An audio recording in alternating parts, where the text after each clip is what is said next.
Hello બાળકો, આજે આપણે એક સરસ મજાનો નિબંધ શીખીએ. મારો દેશ ભારત. મારો દેશ ભારત છે. ભારત દુનિયાનો એક મહાન દેશ છે.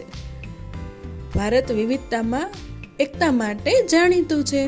અહીં અલગ અલગ ભાષાઓ, ધર્મો અને સંસ્કૃતિઓ છે. ભારતનો રાષ્ટ્રધ્વજ તિરંગો છે. આપણું રાષ્ટ્રીય પ્રાણી વાઘ છે. રાષ્ટ્રીય પક્ષી મોર છે. ભારતની રાજધાની નવી દિલ્હી છે. આપણે 15 ઓગસ્ટે સ્વતંત્રતા દિવસ ઉજવીએ છીએ.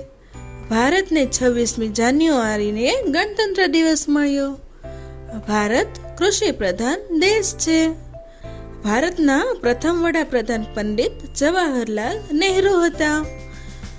મને મારા ભારત દેશ પર ખૂબ જ ગર્વ છે.